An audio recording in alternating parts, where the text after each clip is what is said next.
पुणे जिल्ह्यातील एक इतिहास संपन्न, धार्मिक, सामाजिक महत्त्व असणारा तालुका पुरंदर. पुण्यापासून अवघ्या 10 मैलांवर दिवेघाट उभा आहे. अतिशय सुंदर निसर्गरम्य असा हा घाट चढून गेले की करे पठारची सीमा लागते आणि येथूनच सुरू होतो पुरंदर तालुका. या तालुक्याचे नाव जरी पुरंदर असले तरी या तालुक्याचे मुख्य ठिकाण आहे सासवड. याचे पौराणिक नाव होते ब्रह्मपुरी. तसेच ज्ञानेश्वर काळात सासवडला संवत्सर असेही म्हटले जात होते. सासवड हे नाव पूर्वी येथे असलेल्या 6 वाड्यांच्या मुलखावरून किंवा प्राचीन काळी या परिसरात असलेल्या मोठमोठ्या 7 वडांच्या अस्तित्वावरून पडले असावे असा तर्क आहे. प्राचीन काळापासून देवांची व संतांची तपभूमी म्हणून प्रसिद्ध असलेले हे नगर कऱ्हा व भोगावती, जिचे दुसरे नाव चांबळे असे आहे, या 2 नद्यांच्या संगमाजवळ वसलेले आहे. छत्रपती शिवरायांच्या जहागिरीतील हे गाव सापगर खिंड, पांगार खिंड, पानवडीची खिंड, बापदेव घाट, दिवे घाट, पुरंदर घाट, भुलेश्वर इत्यादी ठिकाणाहून विविध मार्ग सासवडला येतात. सासवड जितके सुंदर तितकेच ऐतिहासिकदृष्ट्या स्फूर्तिदायी व वैभवशाली आहे. तसेच साहित्य, कला यांच्या दृष्टीने मोलाचे योगदान देणारे आहे. सासवड व कऱ्हा हे 2 शब्द उच्चारताच प्रथम आठवतात कऱ्हेचं पाणी हे आत्मचरित्र लिहिणारे व श्यामची आई या चित्रपटाला राष्ट्रपती पदक मिळवून देणारे, काव्य असो वा नाट्य, शिक्षण असो वा राजकारण, वृत्तपत्र असो वा चित्रपटसृष्टी या सर्व क्षेत्रात मुक्त विहार करणारे आणि त्या प्रत्येक क्षेत्रात स्वतःचा अविस्मरणीय ठसा उमटवणारे आचार्य अत्रे यांचे हे जन्मगाव.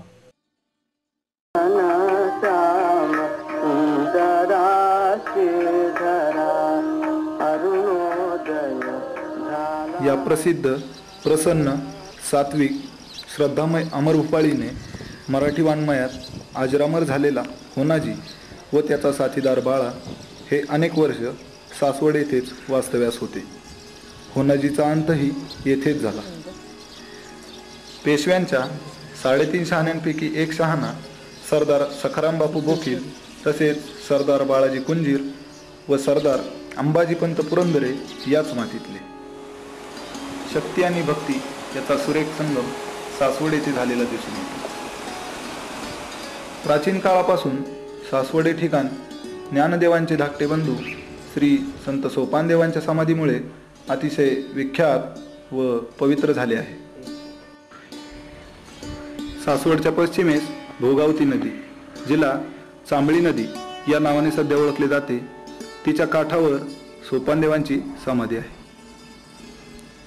मंदिरात प्रवेश केला की दर्शनी भागी श्री नागेश्वराचे शिवमंदिर आहे. या मंदिराच्या भिंतीवर सोपानदेवांनी लिहिलेल्या सोपानदेवी या ग्रंथाचे शिलालेख आहेत. या मंदिराच्या मागे कीर्तन मंडप आहे. गर्भागारात संत सोपानदेवांची नितांत सुंदर समाधी आहे. समाधीच्या दक्षिण भागात एक विशाल जुना चिंचेचा वृक्ष आहे. येथे सोपानदेवांच्या पादुका असून तेथून सोपानदेवांनी समाधी घेण्यासाठी प्रवेश केला असे सांगतात. आपल्याला वाळीत टाकणाऱ्या लोकांना व्यास आणि वाल्मिकी कोण कुळत्याची तैसेची आमुची सोपान म्हणे या भाषेत ते सुनावतात. सरदार पानसे यांनी मेळकोट येथील युद्धात विजय मिळवून भरपूर लूट मिळवली. त्यावेळी त्या लुटीतून आणलेले हे चंदनाचे 6 सुबक खांब त्यांनी मंदिरास अर्पण केले. हे खांब आजही भूतकाळातील समृद्ध कलेची साक्ष देतात आणि वारकऱ्यांच्या भक्तीबरोबरच शूरांच्या शौर्याची ग्वाही देतात. सासवडमधील आणखी एक देखणं मंदिर संगमेश्वर. एका बाजूने कऱ्हा नदी व दुसऱ्या बाजूने चांबळी नदी यांच्या सुंदर संगमावर हे प्रेक्षणीय शिवालय उभे आहे. 2 नद्यांच्या संगमावर उभे असल्याने त्यास संगमेश्वर या नावाने ओळखले जाते. संगमेश्वराचे मंदिर म्हणजे पेशवेकालीन शिल्पाचा आणि स्थापत्यकलेचा आदर्श नमुना होय. विशाल दगडी घाटाच्या पायऱ्या चढून गेले की दगडी स्तंभावर कोरलेला प्रवेश मंडप दिसतो. प्रवेश मंडपात घोटीव देखण्या नंदीची मूर्ती असून तिच्या पाठीवर 2 नागफण्या कोरलेल्या आहेत. नंदीवर कोरलेला साजशृंगार रसिक मनाला मोहवतो. प्रवेशद्वाराच्या स्तंभावर सुंदर नक्षीकाम, कमलपुष्पे, कलाकुसरीची वेलबुट्टी कोरलेली आहे.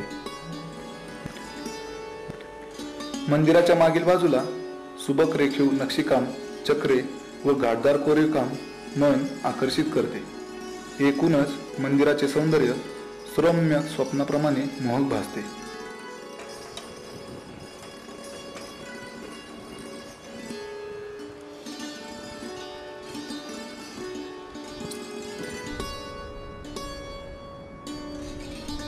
निसर्गरम्य व आल्हाददायक अशी पार्श्वभूमी असणारे, प्राचीन शिल्पाची साक्ष देणारे आणखी एक शिवमंदिर चांगावटेश्वर.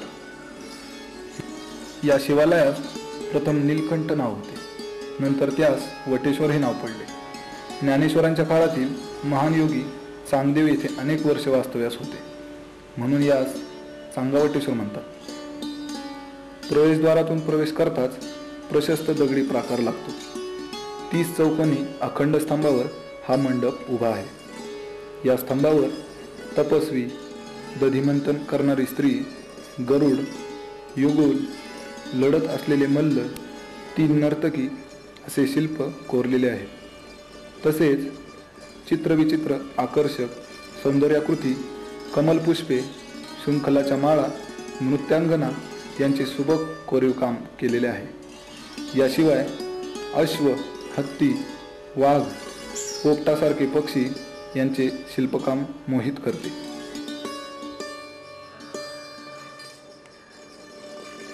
सभामंडपात विशाल देखणी नंदीची मूर्ती आहे.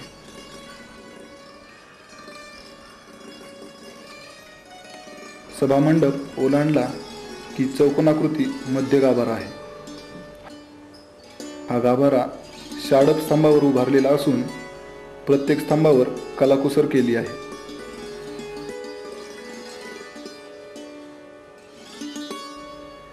शिवालयाचे गर्भागार नितांत शांत आहे. मंदिराच्या शिखरावरील मूर्तिकामही अतिशय सुंदर आहे. निसर्गरम्य परिसर व जवळूनच वाहणारी करा नदी यामुळे येथील वातावरण मनाला उल्हासित करते.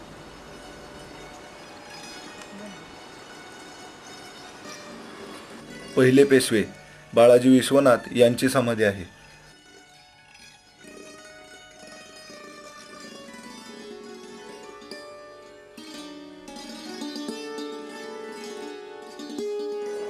बाळाजी विश्वनाथ मूळ कोकणातले, पण ते अनेक वर्ष सासवड या ठिकाणी वास्तव्यास राहिले होते. पुणे प्रांताच्या सुभेदारपणापासून आपल्या कारकिर्दीची सुरुवात करणारे बाळाजी विश्वनाथ 1713 मध्ये पेशवेपदापर्यंत पोहोचले.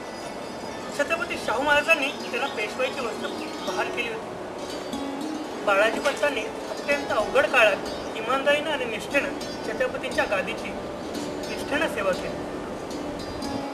पेशवाईंच्या काळामध्ये जास्तीत जास्त कारभार हा सासवडमधून चालायचा आणि म्हणून त्यावेळी सासवडला राजधानीचं स्वरूप प्राप्त झालं होतं. अशा या अत्यंत तल्लख बुद्धीच्या, चतुर आणि मुत्सद्दी राजकारणी बाळाजी पंतांचं त्या ठिकाणी सासवड येथे देहावसन झालं.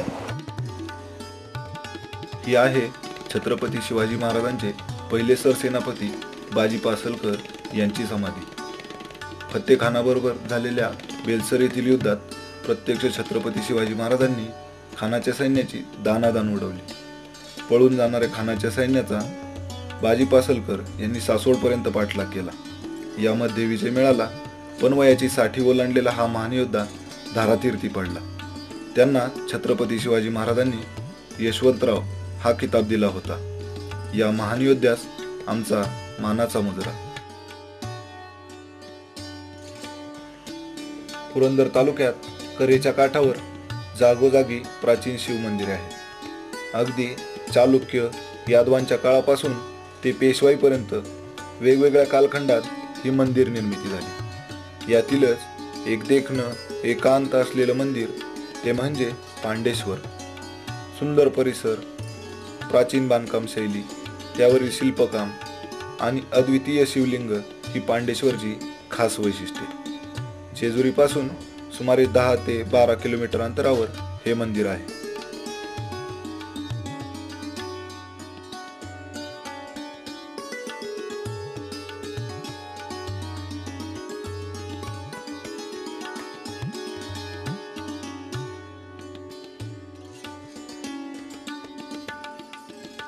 दगडी मुखमंडप, त्यामागे विटांच्या बांधकामातील प्राचीन सभामंडप व गर्भगृह अशी या मंदिराची रचना आहे.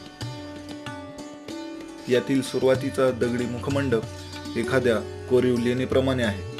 त्याच्या दर्शनी भागावर विविध भौमितिक आकारात नक्षीकाम केले आहे. मध्ये मध्ये कोरीव दगडी जाळे आहेत. प्रवेशद्वाराच्या दोन्ही बाजूस 1.5 मीटर उंचीच्या जय विजय या द्वारपालांच्या रेखीव मूर्त्या आहेत.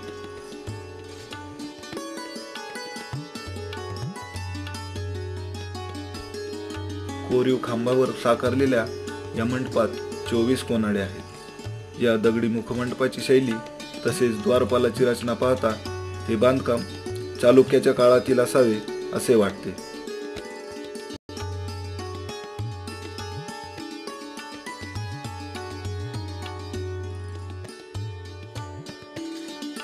या मंदिराचा इतर भाग आयताकृती मंडप, गजपृष्ठाकृती रचना व वापरलेल्या मोठ्या विटा यावरून हे बांधकाम सातवाहन काळातील असावे. पुढे या वास्तूला चालुक्य काळात दगडी मुखमंडप जोडून सजवला असावा. याचा जीर्णोद्धार शके 1118 मध्ये झाला असावा. पांडेश्वराचं शिवलिंगही अद्वितीय असं आहे. शिवलिंगाच्या आकाराच्या एका मोठ्या दगडी ओट्यावर या शिवलिंगाची स्थापना केली आहे. पेशवाईत या मंदिराभोवती तटवजा इमारत बांधली आहे. त्यावर रामायण, महाभारतातील प्रसंग व विविध प्राणी रेखाटलेले दिसतात.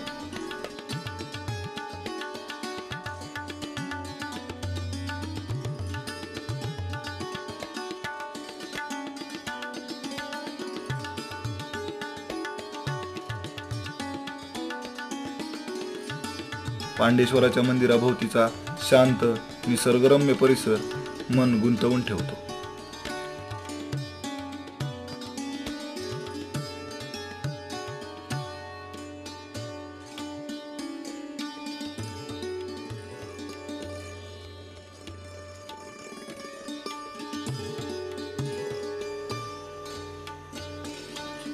ही महर्षी वाल्मिकी यांची समाधी.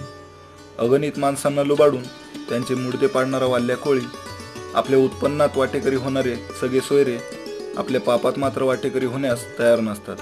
हे नारद मुनींच्या सानिध्यात समजल्यानंतर पुढे महर्षी वाल्मिकी बनला.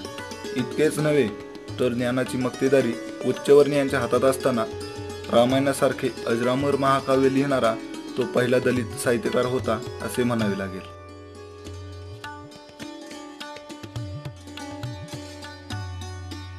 सासवड पासून सुमारे 22 किलोमीटर अंतरावर वीर हे गाव आहे. या गावाच्या उत्तर बाजूस पूर्णगंगेच्या काठी सुप्रसिद्ध श्री म्हस्कोबा मंदिर आहे. मंदिराचे शिखर इतर शिखरांपेक्षा खूप वेगळे आहे. श्री छत्रपती शाहू महाराजांनी मंदिराचा आतला भाग व नगारखान्याजवळील दीपमाळ बांधली. मालजी घुणे यांनी मंदिराचा बाहेरचा भाग व शिखर बांधले.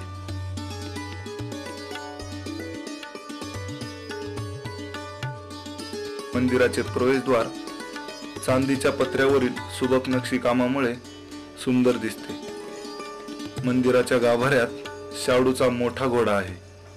हा घोडा जणू खरा व जिवंत असल्याप्रमाणे भासतो. मुख्य गाभाऱ्यात म्हस्कोबाची व श्री जोगेश्वरीची भव्य मूर्ती आहे. शेजारीच म्हस्कोबाचे शय्यास्थान आहे, जेथे एक पलंग असून त्यावर पादुका तसेच देवाचा हुक्का अशा वस्तू आहेत. मंदिराच्या भोवती तटबंदी आहे. एक मुख्य शिखर व त्याच्या भोवती छोटी शिखरे अशी शिखर रचना आहे. नंदीच्या मंदिराचे शिखरही त्यावरील भल्या मोठ्या नागाच्या मूर्तीमुळे लक्ष वेधून घेते. माघ महिन्यात येथील यात्रेला लाखो भाविक दर्शनास येतात.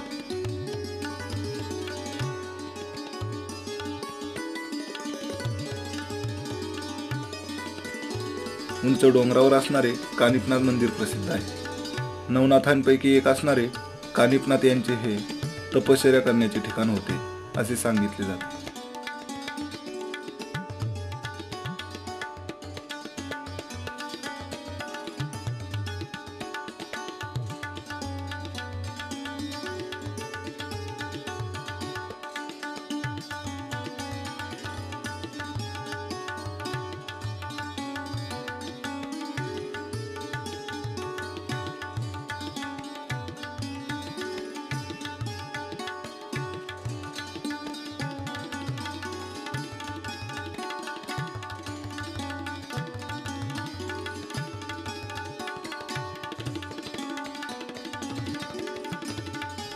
मंदिराचे अनोख्या शैलीतील शिखर, गाभाऱ्याचा केवळ 11 बाय 11 इंच लांबी रुंदीचा दरवाजा व निसर्गरम्य वातावरण हे या मंदिराचे वैशिष्ट्य आहे.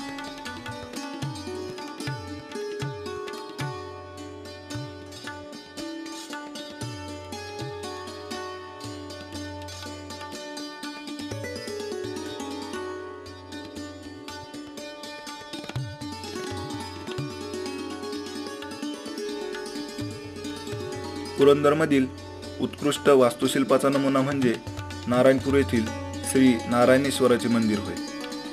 मूळ मंदिर हे शिवपूर्व काळातील आहे. हेमाडपंथी रचना असणाऱ्या या मंदिराच्या शिखरावरील नक्षीकाम खूपच आकर्षक आहे. 5 फणी असणारा प्रचंड मोठा नाग पाहता क्षणी लक्ष वेधून घेतो. मंदिराची रचना व त्यावरील नक्षीकाम पाहता हे चालुक्य काळातील बांधकाम असावे असे वाटते.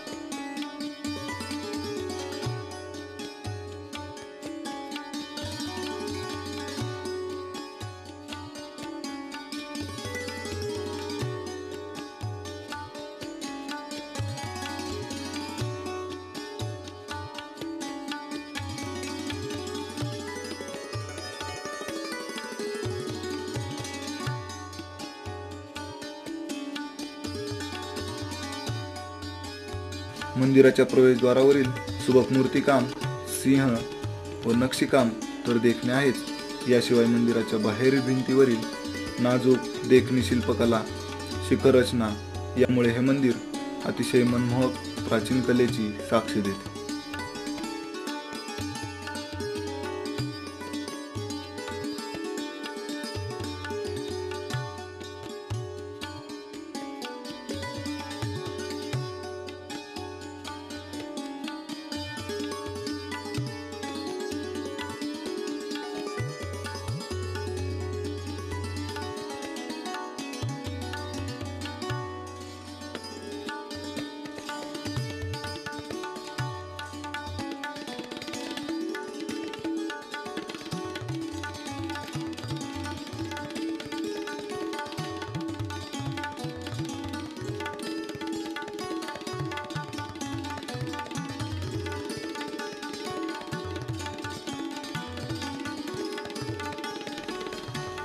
या मंदिराच्या जवळच एकमुखी दत्ताचे मंदिर आहे. हे देखील खूपच प्रसिद्ध आहे.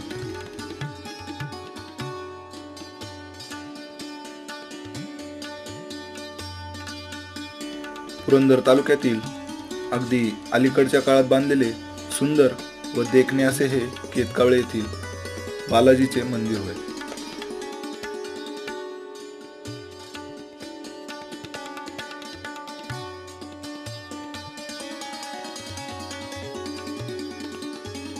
दक्षिणेतील तिरुपतीची ही हुबेहूब प्रतिकृती असणारे मंदिर आहे. स्वच्छ, सुंदर, विशाल परिसर, सुबक बांधकाम हे या मंदिराचे खास वैशिष्ट्य म्हणावे लागेल.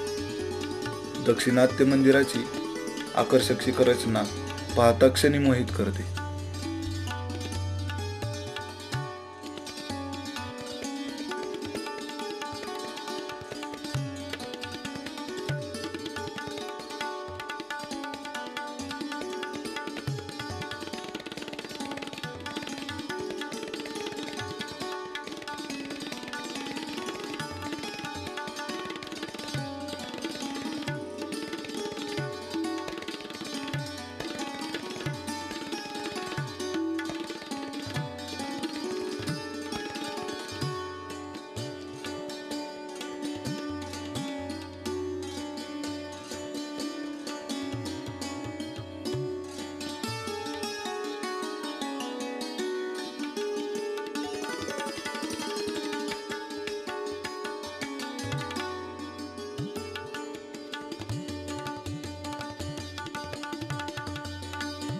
सोनेरी रंगछटेने रंगवलेले आकर्षक छोटी शिखरे, त्यावरील शिल्पकाम आपली नजर हटूच देत नाही.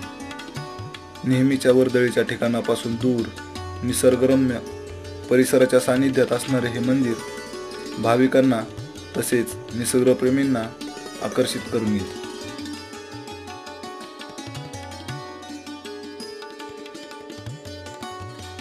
संपूर्ण महाराष्ट्राचे कुलदैवत मानले जाणारा जेजुरीचा खंडोबा, यालाच मल्हारी, म्हाळसाकांत, मार्तंड या नावांनीही ओळखले जाते. मणी आणि मल्ल या महापराक्रमी दैत्यांनी दिलेल्या त्रासापासून सर्वसामान्य लोकांना वाचवण्यासाठी शंकराने खंडोबाचा अवतार घेऊन दैत्यांचा नाश केला, अशी या अवताराची कथा सांगितली जाते. जेजुरीकडे जाताना अगदी लांबूनही जेजुरी जवळ आल्याची जाणीव होते. एका छोट्याशा टेकडीवर असलेल्या या मंदिराचा कळस दुरूनच आपले लक्ष वेधून घेतो. लांबवरून एखाद्या किल्ल्याच्या तटबंदीसारखा दिसणारा हा परिसर लगेच नजरेस भरतो, तो जय मल्हार अशा मोठ्या अक्षरात असणाऱ्या शब्दांमुळेच. जेजुरीमध्ये कडेपठार येथे जुने मंदिर असून अलीकडे नवे मंदिर आहे. याचे खरे नाव करापठार, पण पुढे याचा अपभ्रंश होऊन कडेपठार या नावाने ओळखले जाते. या मंदिरापर्यंत जाण्यासाठी पायथ्यापासूनच पायऱ्यांची व्यवस्था केलेली आहे. उंचीला कमी परंतु रुंदी व लांबी जास्त असणाऱ्या या पायऱ्यांवर सतत भाविकांची वर्दळ सुरू असते. कडेपठारवरील हे मंदिर अतिशय प्राचीन व मूळ मंदिर आहे.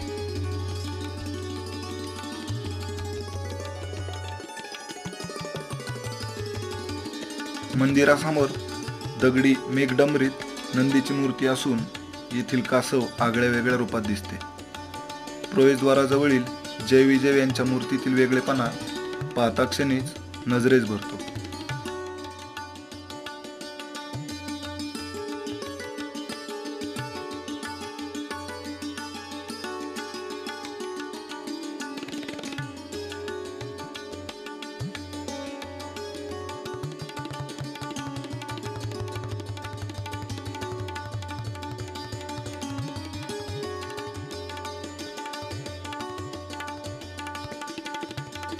मंदिरात प्रवेश करताच खंडोबाचा लाडका कुत्रा दिसतो. मंदिराच्या गाभाऱ्याच्या दरवाजावरील सुबक नक्षीकाम मन मोहून टाकते.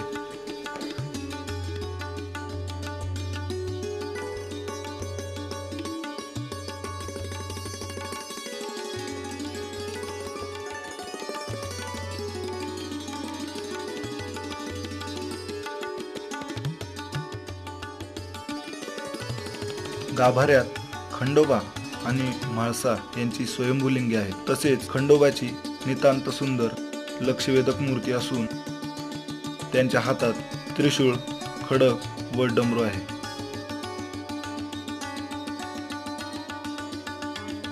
मंदिराच्या आवारातच घोडास्वार मंदिर, भंडारघर व पंचलिंग मंदिर आहे. अत्यंत निसर्ग संपन्न परिसरात असलेले हे मंदिर आहे.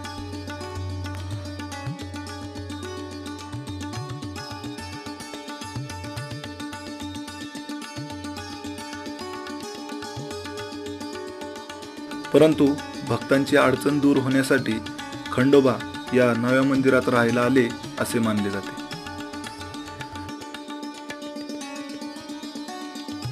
जेजूरगडाच्या पायथ्यापर्यंत येऊन पोहोचताच मेघडंबरीतला भला मोठा नंदी लक्ष वेधून घेतो. येथून पुढे मंदिराकडे जाण्यासाठी पायऱ्यांची चढण पार करायची असते.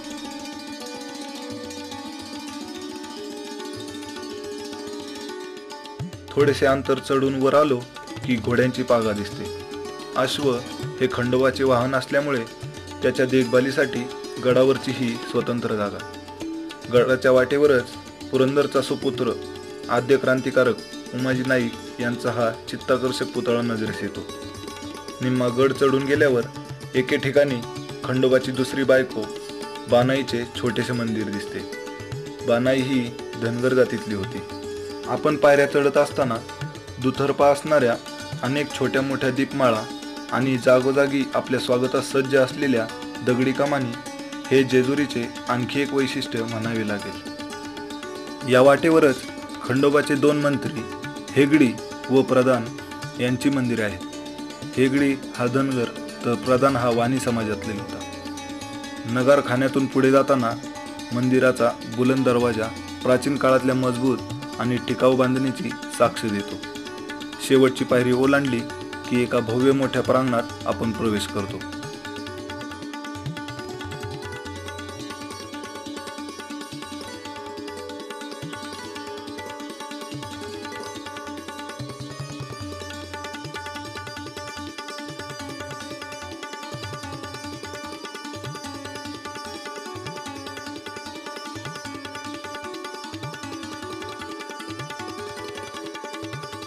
पुरातनकालीन मंदिरांचे वैशिष्ट्य म्हणावे असे प्रशस्त आवार या मंदिरास लाभले आहे। मंदिराच्या चौबाजूंनी ओवऱ्यांची तटबंदी असल्यामुळे एकूणच परिसर आकर्षित करणार आहे। खंडोबाचे हे मंदिर उत्तरमुखी असून शिखरावरचे नक्षीकाम देखील प्रेक्षणीय आहे। एक मुख्य कळस आणि त्याच्या 4 कोपऱ्यात असणारी छोटी छोटी शिखरे ही एखाद्या मिनारासारखी दिसतात। मंदिर व आसपासच्या एकूणच बांधणीवर मुघल वास्तुशैलीचा प्रभाव आढळून येतो। मंदिराच्या शिखरातच एक प्रवेशद्वार आहे। त्याच्या आतमध्ये स्वयंभूलिंग असून हे प्रवेशद्वार केवळ महाशिवरात्रीसच खुले करण्यात येते। मंदिराच्या आवारातही अनेक दीपमाळा दिसून येतात। मंदिराच्या सभामंडपात खंडोबाचे वाहन असणाऱ्या अश्वाची भव्य दगडी मूर्ती आहे। गाभाऱ्यात खंडोबा आणि म्हाळसा यांच्या उभ्या मूर्तींचे 3 जोड आहेत। त्यांच्या मागे देखील खंडोबाची एक अत्यंत लक्षवेधक मूर्ती असून त्याच्या हातात त्रिशूळ, डमरू व खड्ग आहे। मंदिराच्या आवारातच पंचलिंग, भुलेश्वर, तुळजाभवानी मंदिर तसेच उमाजी नायकाची तालीम व म्हाळसादेवीचे मंदिर आहे।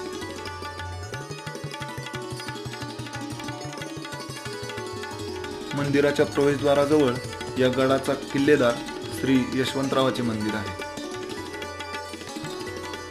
प्रवेशद्वाराच्या समोरच एके ठिकाणी 2.5 पायऱ्या आहेत। याच ठिकाणी इसवी सन 1662 मध्ये छत्रपती शिवाजी महाराज व शहाजीराजे यांची भेट झाली होती असे सांगतात।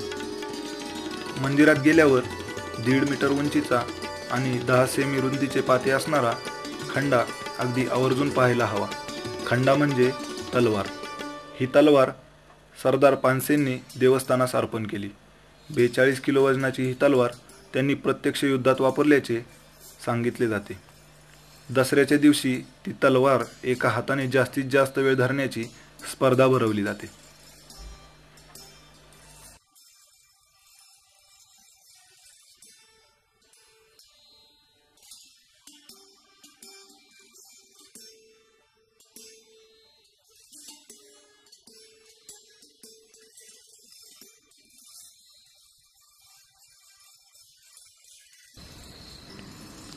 विद्येविना मती गेली, मतीविना नीती गेली, नीतीविना गती गेली, गतीविना वित्त गेले, वित्ता वाचून शूद्र खसले, इतके सारे अनर्थ एका अविद्येने केले। या नेमक्या शब्दात शिक्षणाचे महत्त्व सांगणारे भारतीय शिक्षणाचे आद्य प्रणेते महात्मा ज्योतिराव फुले यांचे हे मूळ गाव। स्त्रिया आणि दलित यांच्यासाठी आपले सर्व आयुष्य पणाला लावणारे महात्मा फुले यांनी शेतकऱ्यांच्या प्रश्नावरती आधारित शेतकऱ्यांचा आसूड हे पुस्तक असेल, पुराणातील भाकड कथांवरती तीव्र आघात करणारे गुलामगिरी हे पुस्तक असेल, किंवा स्त्री अथवा पुरुष असो यांनी कशा पद्धतीने जीवन जगावं आणि सत्य हाच धर्म हे सूचित करणारे सार्वजनिक सत्यधर्म हे पुस्तक असेल, या सर्वांच्या माध्यमातून एक नवीन विचार समाजाला दिला। सत्य आणि समतेचे मूल्य देणारे अनेक अखंड महात्मा फुलेंनी लिहून ठेवलेले आहे। त्यातीलच एक निर्मिकाचा धर्म, सत्य आहे एक, भांडणे अनेक कशासाठी, हा प्रश्न आजच्याही समाजाला विचारावा इतकाच महत्त्वाचा वाटतो। नव्या समाजाची रचना करताना, नव्या दिशेने पाऊल टाकताना महात्मा फुलेंनी दिलेले सत्य आणि समता हे विचार आणि त्यांनी सांगितलेले अनेक अखंड, त्यांनी दिलेली मूल्य ही घेऊनच आम्हाला पुढे जावं लागेल, याच्याशिवाय आम्हाला पर्यायच नाही।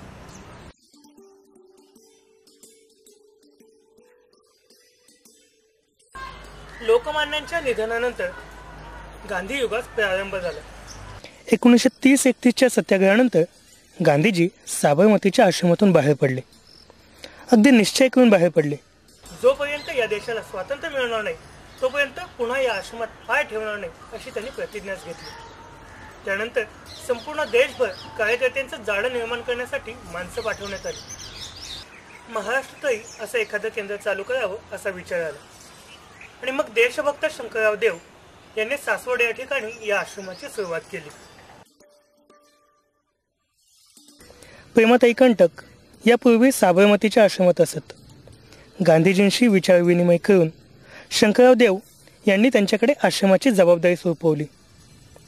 शंकरराव देव, आचार्य भागवत, आचार्य जावडेकर या तिघांनी आश्रमाला वैचारिक अधिष्ठान दिले. राष्ट्रीय वृत्तीची जोपासना होऊ लागली. रोज सफाई, अस्पृश्यता, सुतकताई, स्वावलंबी जीवन आणि विशेष करून बौद्धिके इत्यादी कार्यक्रम होऊ लागले. नव्या पिढीला एक बाळकडू मिळू लागलं. सासवडची एक पिढी या विचारांवर पोचली गेली. त्याचे प्रत्यंतर पुढील कालखंडामध्ये दिसून येते. 1942च्या चळवळीमध्ये सासवडमधील अनेक लोक तुरुंगामध्ये गेले. सबंध पुरंदर तालुक्यात जागृतीचे लोण पोचले होते. विद्यार्थीही त्यातून बाजूला राहिले नाहीत. सासवडमधून बुलेटिन निघे. दिवसभर सायक्लोस्टाईल मशीन आडामध्ये लपवून ठेवली जाई आणि रात्री बुलेटिन छापून गावात आणि इतरत्र निवडुंगामध्ये फेकली जात होती. एके दिवशी अचानक पोस्टासमोरील बंगाळ या इमारतीवर तिरंगी झेंडा फडकला. देशभक्तीपर पदे, पोवाडे, घोषणा यांनी सगळे रान नुसते दुमदुमून गेले होते.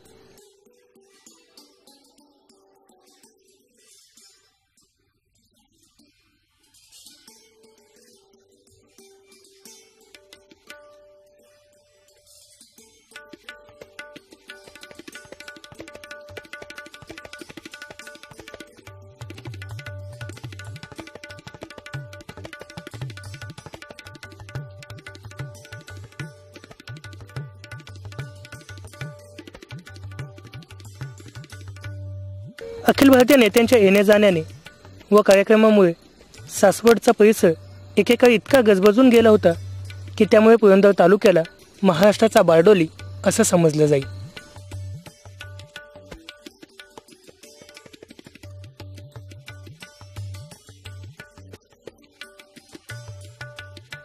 आद्य क्रांतिकारक उमाजी नाईक यांचे जन्मगाव भिवडी येथील हे स्मारक. याच गावात 1791 साली उमाजी नाईक यांचा जन्म झाला. आपल्या साथीदारांसह पुरंदरच्या दऱ्याखोऱ्यात राहून इंग्रजांना नाकीनऊ आणणारा उमाजी नाईक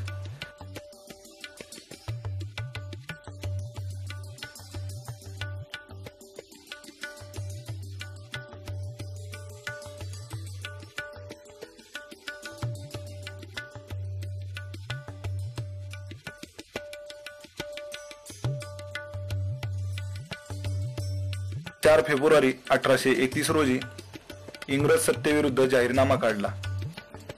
यातून त्यांनी लोकांना इंग्रजांविरुद्ध लढण्यास प्रोत्साहित केले.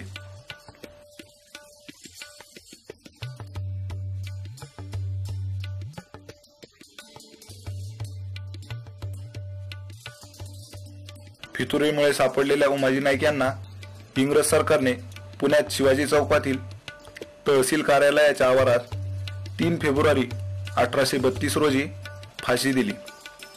लोकांना दहशत बसावी म्हणून 3 दिवस या झाडाला त्यांचा देह लटकवण्यात आला.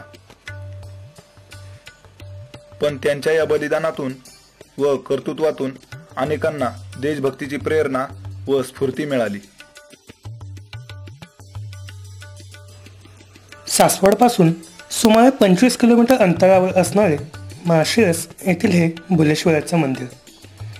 एखाद्या वाड्याप्रमाणे प्रवेशद्वार असणाऱ्या या मंदिरात प्रवेश करताच एखाद्या अद्भुत लेणीमध्ये प्रवेश केल्यासारखे वाटते. मंदिराचा आतील भाग काळ्या दगडांवर कोरीव काम करून घडवलेला आहे. मंदिरात विविध देवदेवतांच्या मूर्त्या तसेच भिंतीच्या तळाशी असणाऱ्या नर्तकांची शिल्पे लहान आकारात असल्या तरीही आपले लक्ष वेधून घेतात. मंदिराच्या प्रत्येक खांबावर आकर्षक कलाकुसर केलेली दिसून येते.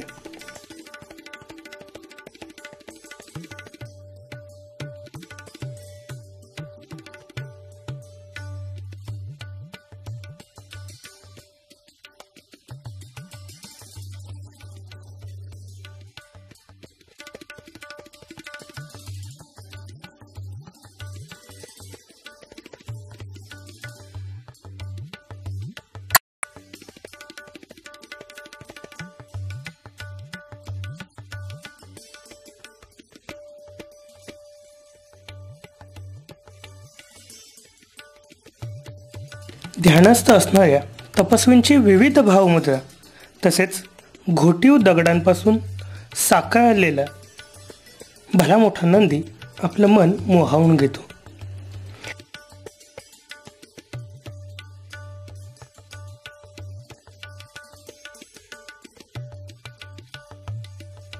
मंदिराच्या शांत गर्भागृहात श्री भुलेश्वराचे आगळेवेगळे लिंग आहे.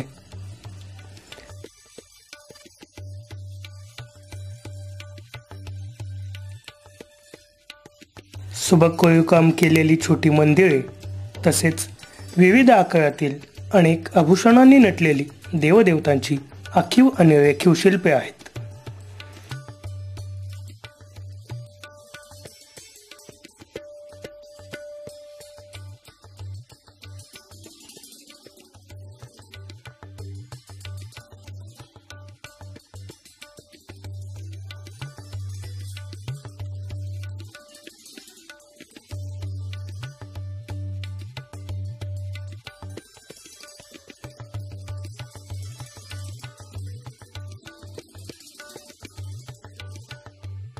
यातील काही शिल्पे ही सुमारे 4 फूट उंचीची आहेत.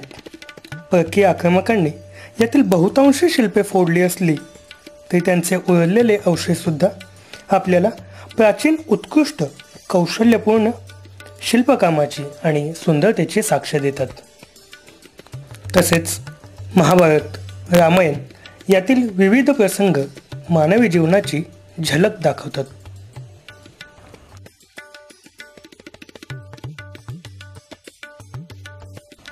उंट, हत्ती, घोडे, वाद्य वाजवणारे वादक तसेच युद्धाचे प्रसंग या ठिकाणी अतिशय जिवंतपणे प्रकट केलेले दिसतात.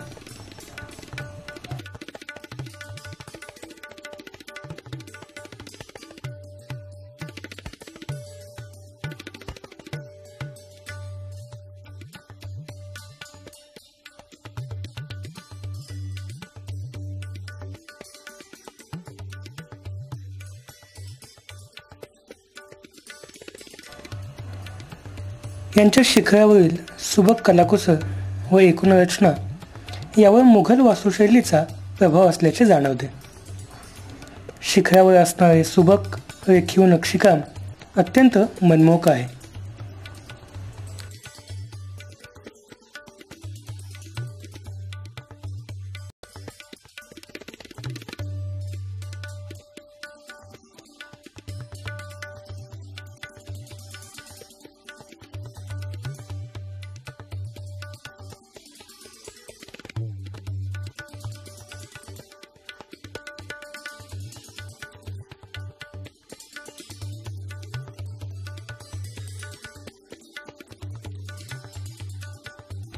लेणी शैलीतील हे मंदिर व येथील शिल्पकाम पाहण्यासाठी आणि यातील सौंदर्य अनुभवण्यासाठी एकदा तरी या ठिकाणी भेट द्यायलाच हवी.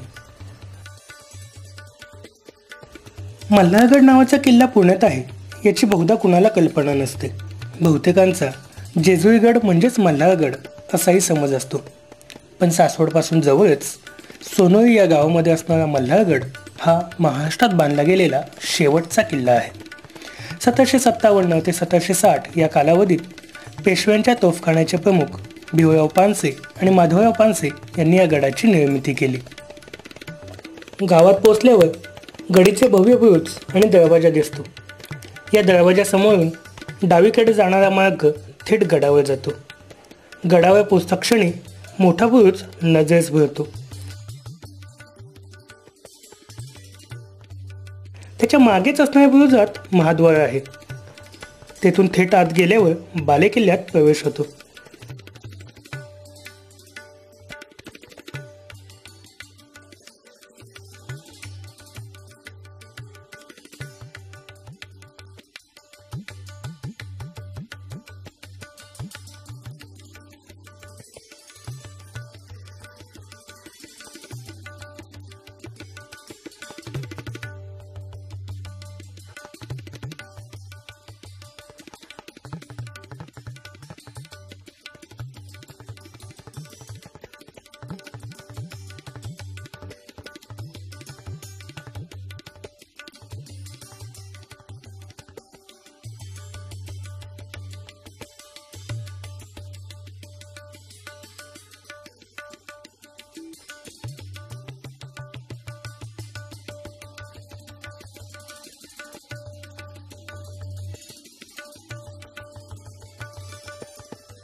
बालेकिल्ल्यात खंडरायाचे आणि महादेवाचे चांगल्या स्थितीत असणारे मंदिर आहे.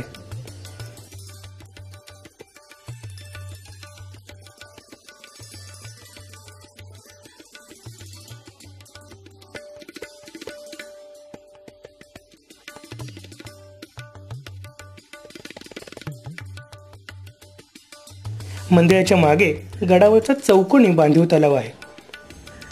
बालेकिल्ल्याची एक सलग तटबंदी आपल्या नजरेस भरते आणि स्वतःचं अस्तित्व दाखवून देते. गडावरून पुरंदर, वज्रगड, सासवडचा परिसर आणि पुण्याचा परिसर हा विस्तृत प्रदेश दृष्टिक्षेपात येतो आणि म्हणूनच पेशव्यांच्या काळात खास टेहळणीसाठी या ठिकाणाचा उपयोग केला जात होता.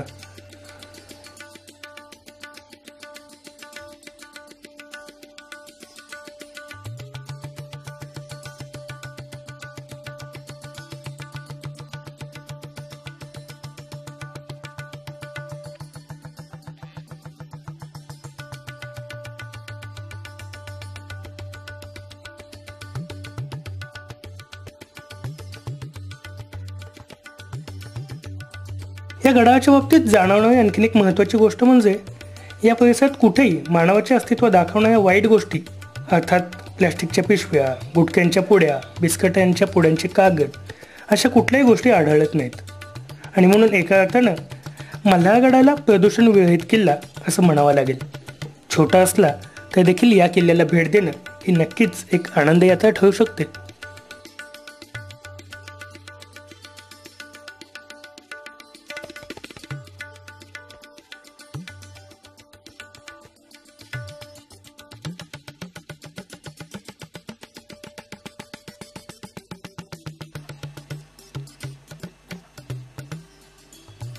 आल्याड सोनोरी पल्याड जेजुरी मधुन वाहे करा, करे पठारचा पुरंदर जणू शिवशाहीचा तुरा.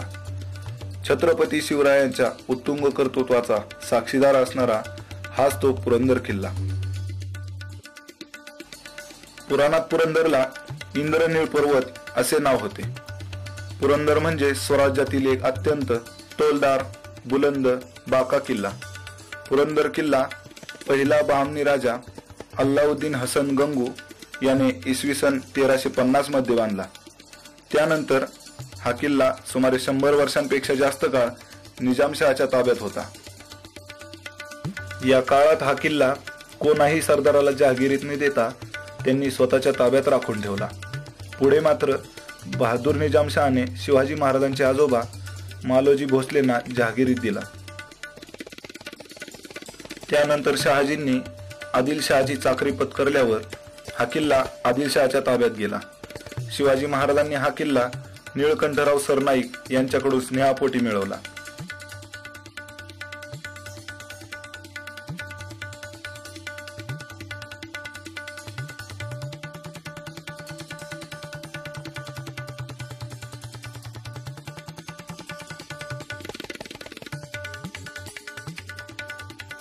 ज्या प्रमुख 5 किल्ल्यांवर शिवराय जास्त दिवस राहिले त्यापैकी पुरंदर हा एक किल्ला होय, जेथे ते सुमारे 369 दिवस वास्तव्यास होते. छत्रपती शिवरायांचा लाडका पुत्र असणाऱ्या छत्रपती संभाजी महाराजांचा जन्म याच किल्ल्यावर 14 मे 1657 रोजी झाला. इसवी सन 1665 मध्ये छत्रपती शिवाजी महाराजांचे राज्य नेस्तनाबूत करण्यासाठी दिल्लीहून औरंगजेब बादशाने मिर्झाराजे जयसिंग व दिलेर खान यांना पाठवले. तेव्हा पुरंदरचे किल्लेदार होते मुरारबाजी देशपांडे. बराच काळ चाललेल्या या युद्धात दिलेर खानाने आणलेल्या तोफांनी व अफाट सैन्याने पुरंदरचा जोड किल्ला असलेला वज्रगड प्रथम ताब्यात घेतला. वज्रगड उंचावर असल्याने पुरंदरवर जोरदार हल्ला करणे त्यांना शक्य झाले. मुरारबाजींसह शेकडो मावळे या युद्धात धारतीर्थी पडले. त्यामुळे शिवरायांनी मुत्सद्देगिरी करून तळ केला. वज्रगडाच्या या पठारावर इतिहासात प्रसिद्ध असणारा पुरंदरचा तह शिवाजी महाराज व राजे जयसिंग यांच्यामध्ये झाला. औरंगजेबाने पुरंदरचे नाव बदलून आजमगड तर वज्रगडाचे नाव बदलून वजीरगड असे ठेवले होते. पण 5 वर्षांनी 1670 मध्ये निळोपंत मुजुमदार यांनी हा किल्ला पुन्हा जिंकला. या किल्ल्यावर पराभव होण्याचे महत्त्वाचे कारण होते ते म्हणजे गडावर असणारा पाण्याचा तुतवडा. त्यामुळे आग्र्याहून सुटताच शिवरायांनी सर्वात प्रथम पुरंदर किल्ल्यावर हे पद्मावती तळे बांधले. पुढे शिवरायांचे नातू शाहू महाराजांनी पहिले पेशवे बाळाजी विश्वनाथ यांना हा किल्ला दिला. पेशवाईच्या कालखंडात इसवी सन 1727च्या दरम्यान पुरंदरवर नाणे पाडण्याची टांगसाळ होती. नारायणराव पेशव्यांच्या मृत्यूनंतर त्यांची गरोदर पत्नी गंगाबाईस बारबाईंनी पुरंदरगडावर ठेवले.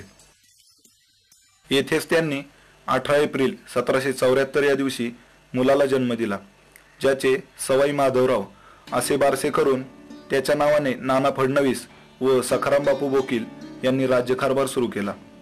त्यामुळे काही काळ गडावरच पेशव्यांची राजधानी होती. मात्र इसवी सन 1818 मध्ये दुसरा बाजीराव व इंग्रज सेनापती एल्ड्रीज यांच्यात युद्ध होऊन हा किल्ला इंग्रजांनी जिंकला. येथील निसर्गरमणीय वातावरणामुळे इंग्रजांच्या काळात खास सुट्टी घालवण्यासाठी इंग्रज अधिकारी येथे येऊन राहत होते. त्यांच्या अनेक वास्तू येथे आजही पाहावयास मिळतात.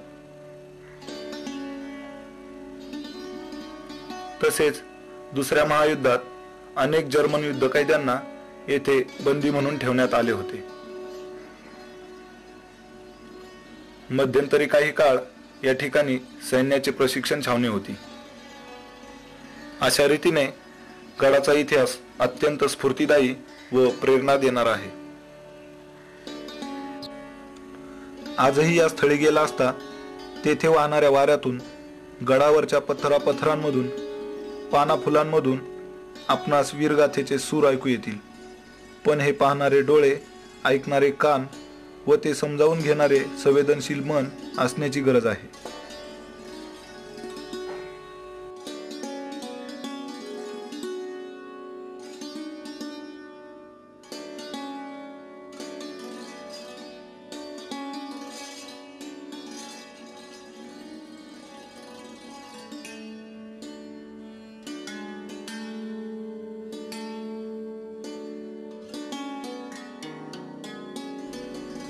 या दृष्टीने पुरंदर तालुक्याचा सविस्तर सखोल इतिहास आपणापर्यंत पोहोचवण्यात आमच्या मर्यादा आहेत. याची जाणीव ठेवून पुरंदर तालुक्यातील काही निवडक ठिकाणांचा, त्या संदर्भातील इतिहासाचा ठेवा आपणासमोर उलगडण्याचा हा छोटासा प्रयत्न. यातून आपल्या मनात ही ठिकाणे पाहण्याची, तेथील निसर्ग सौंदर्य, पावित्र्य अनुभवण्याची भावना निर्माण होऊन आपण त्यांची प्रत्यक्ष अनुभूती घ्यावी, ही छोटीशी अपेक्षा.